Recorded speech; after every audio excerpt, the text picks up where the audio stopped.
You have 1 minute left in your setup period.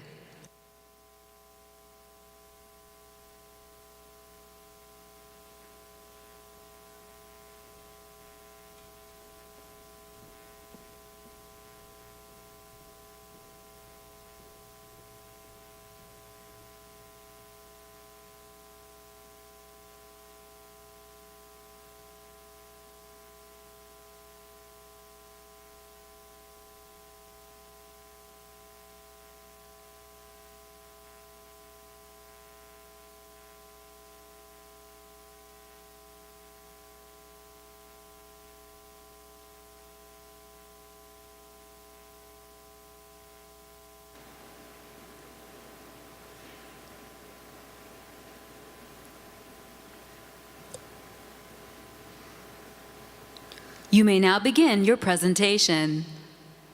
Here in Kansas City and at UMKC, we believe that our differences make us stronger and that entrepreneurial action can pave the way for sustainable solutions. Solutions that we believe will change the world. Approaching the needs that face a community is a lot like adjusting the lens on a telescope. The need may be clear, but the solution is blurry, until a shift in perspective reveals a creative solution. These solutions can only come into focus when we strive to understand the people involved.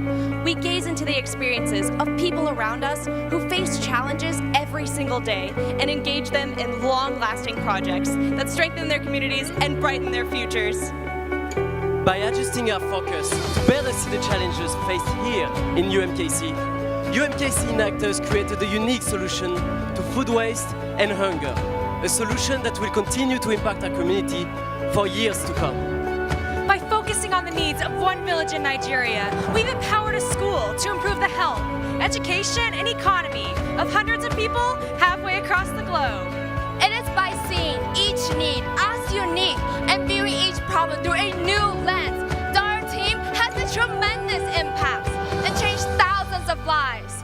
At UMKC Enactus, we take the world's greatest challenges into our own hands, channeling our power as students, advocates, and entrepreneurs. Hello, I'm Kelly Wen. I'm Emily Testerman. I'm Antoine Prêcheur. I'm Salem Habte. I'm Peter Tran.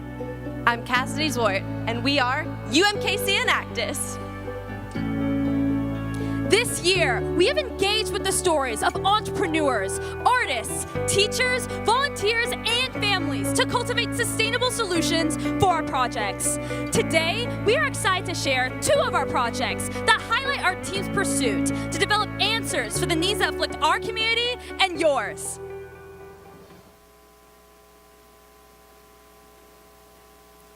Walk through the streets of Kansas City and you'll find hundreds of amazing and unique restaurants to eat at. Ask any stranger you meet here what their favorite barbecue joint is, and you're guaranteed to get an enthusiastic response. Despite food being such a large part of Kansas City culture, 1 in 7 people face hunger on a daily basis. Our team observed this need and sought to do something about it.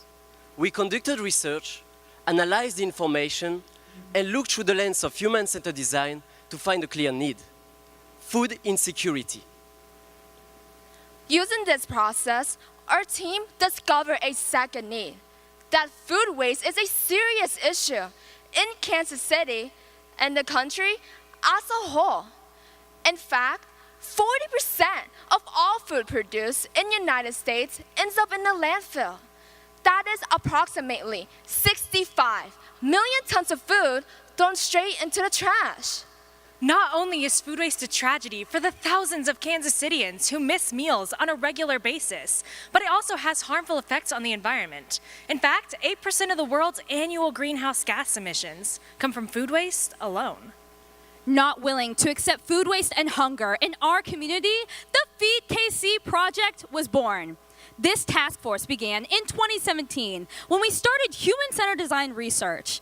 We talked to soup kitchens to determine their needs and found that what they lacked most were freshly prepared foods.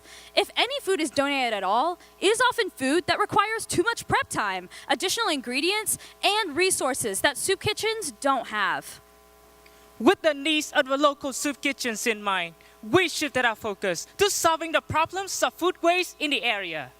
On our own campus, an Enactus member who worked in the UMKC cafeteria noticed how much food was being thrown out and shared his concern at a team meeting. After gathering information on the problems of food waste, hunger, and the environmental effects the two have, we were ready to take action.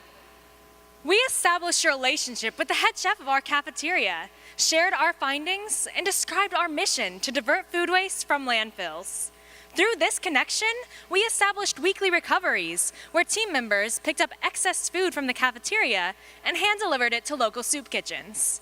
In addition to the scheduled recoveries, the chef contacted our team whenever there is a special event. For example, the chef contacted our team whenever there are over 200 individually wrapped sandwiches left over from a ceremony.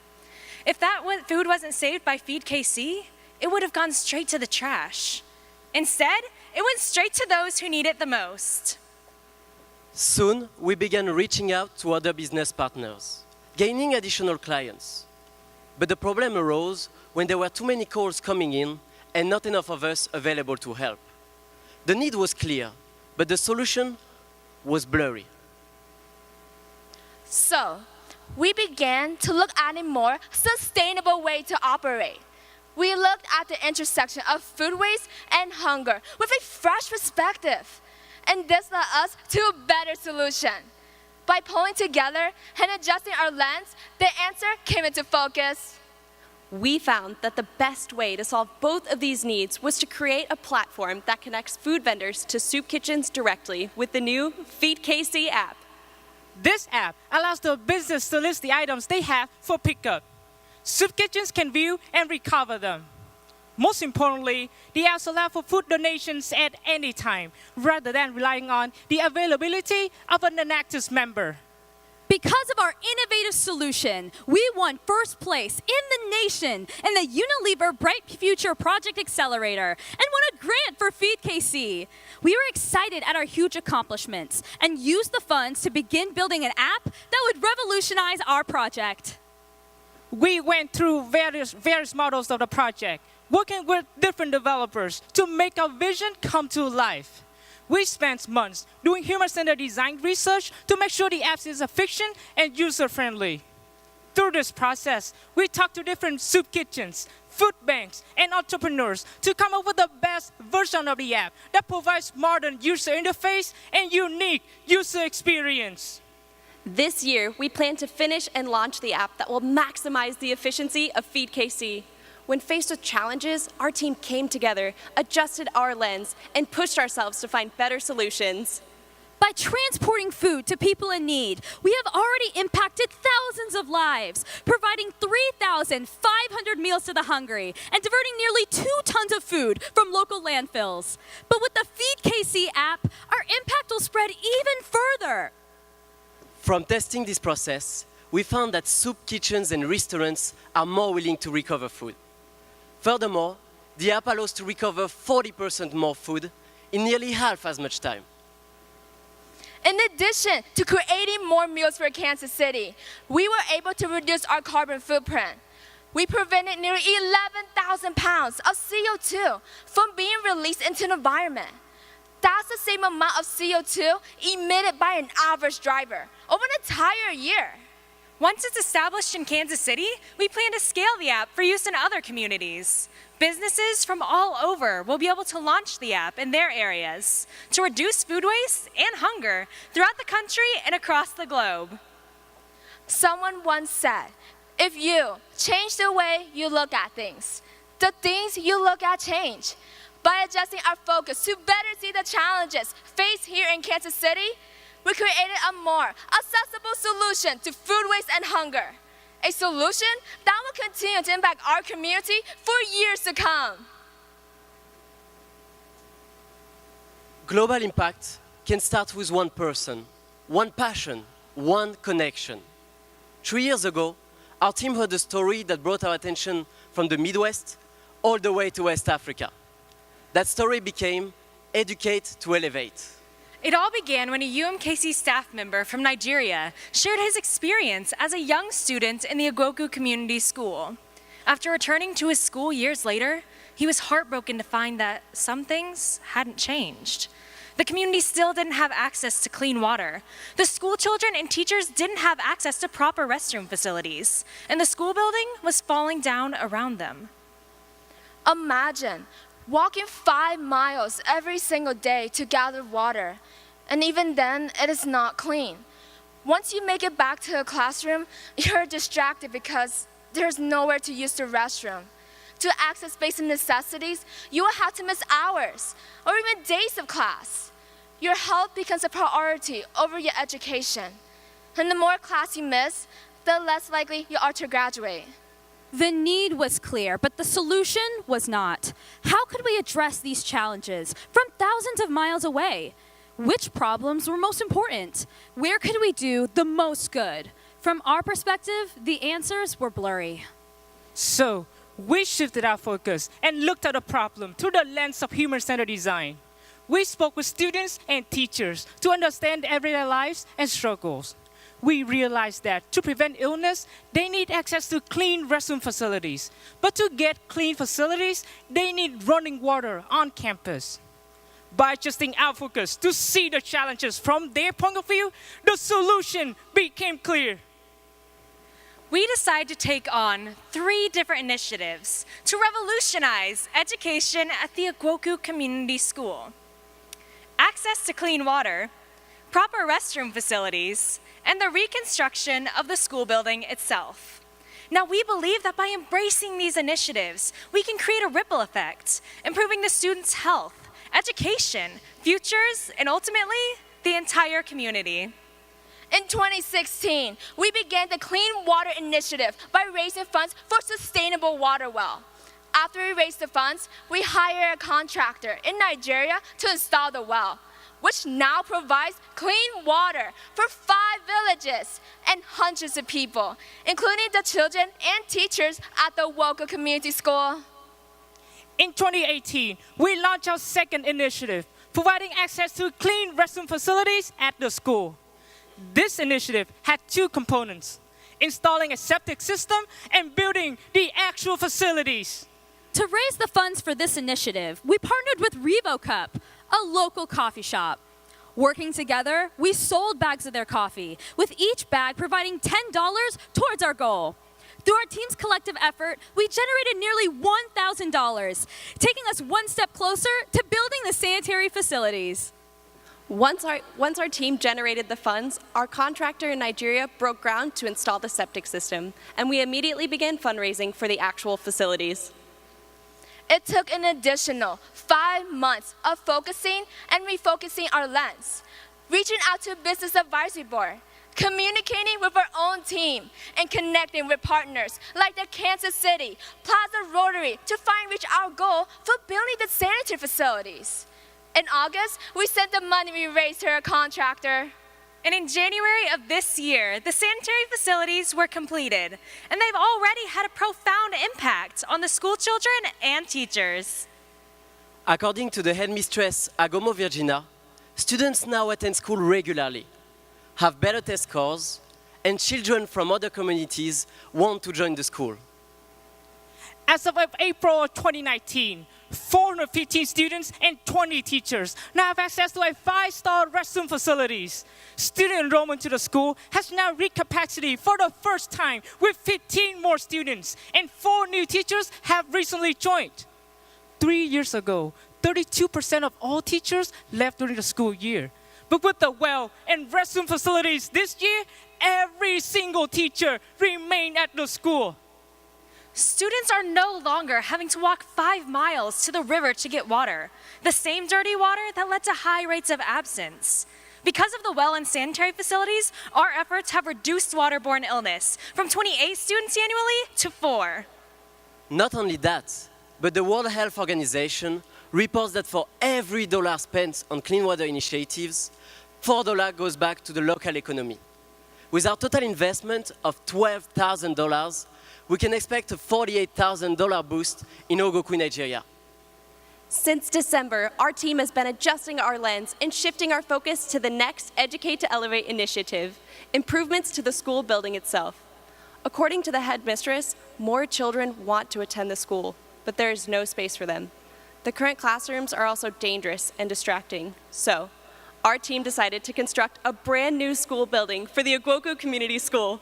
In just 5 months, we have already fundraised 30% of the projected costs for the new school building through our continuing partnerships with RevoCup and other connections in Kansas City. By looking at each challenge from a fresh perspective, our team has found ways to take action and to create a sustainable future for Educate to Elevate.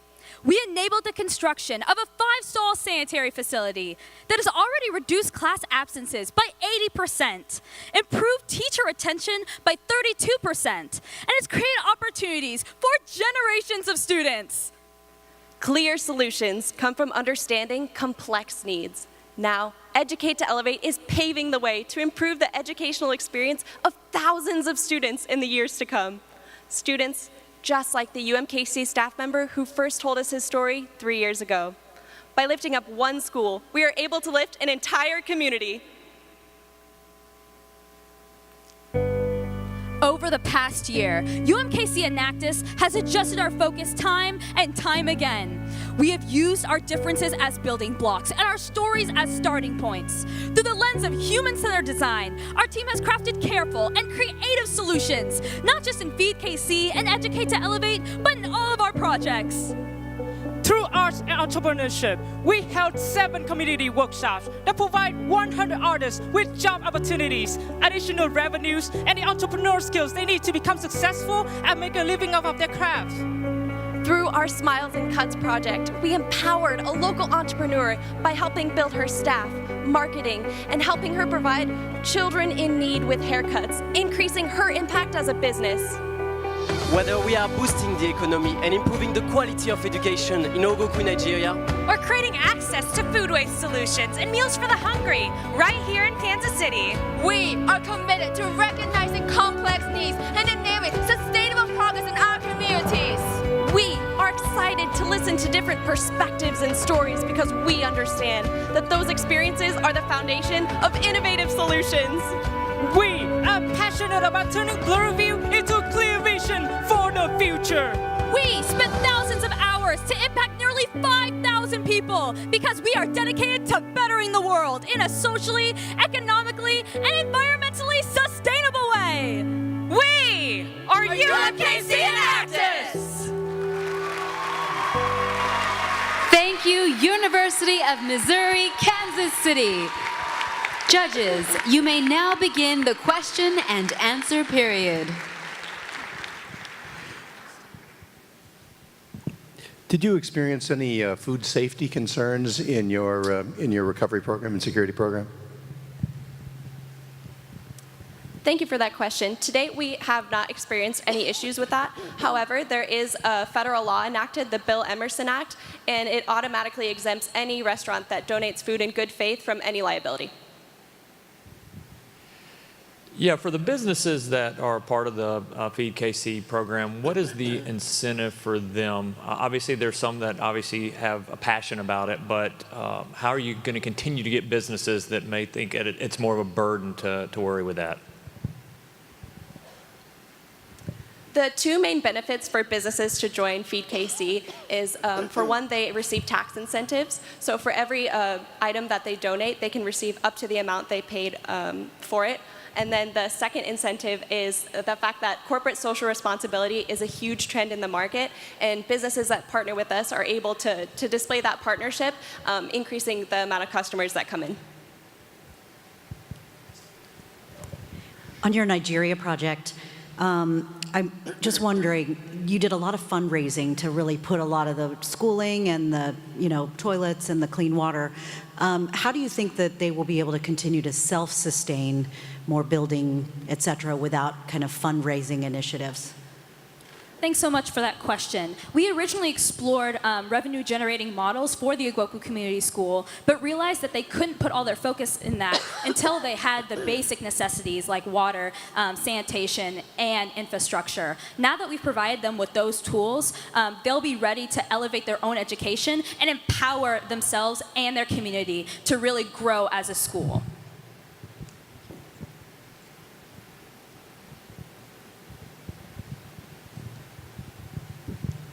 For the Educate to Elevate, you've raised 30% of the projected cost. How are you going to raise the balance of the 70%, and how long do you think it'll take?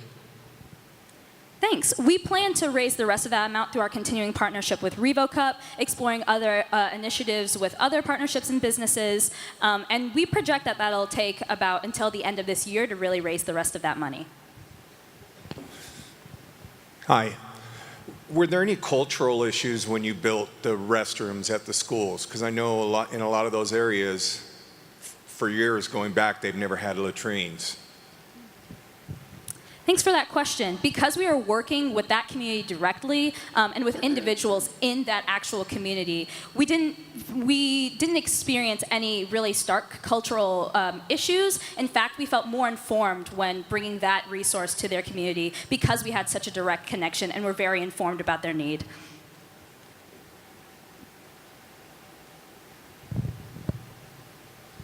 While the evolution of the app made access easier, what about transportation? What hurdles have you seen moving the food to the needy? The hurdles that we have experienced this last year have been because our previous method was transporting the food ourselves manually. Sometimes we would be in class, we couldn't always fit the schedule, especially if we would get calls randomly aside from our scheduled recoveries. And the app allows the food vendors and soup kitchens to connect directly, so the volunteers from those soup kitchens will go and recover the food. And in our current method of testing that out, the soup kitchens have been successful in that.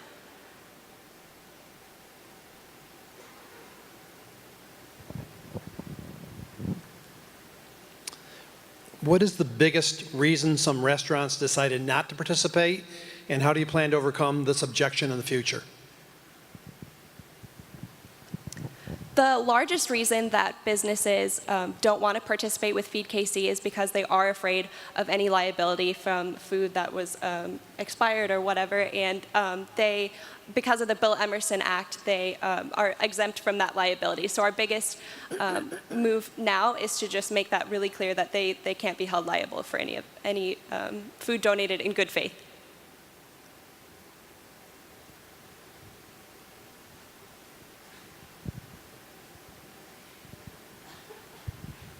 Hello. With 5 projects, how do you decide as a chapter, as an organization, to divide your time? We really let the students do that. Whatever they're passionate about, we have enough students to cover every project, so time really isn't the issue. It's just getting people inserted where they need to be. The question and answer time has expired. Judges, please join me in thanking the Enactus team from University of Missouri, Kansas City. We will now take a quick 10-minute break. All judges should be seated at the end of 10 minutes so that we may resume the final round presentations.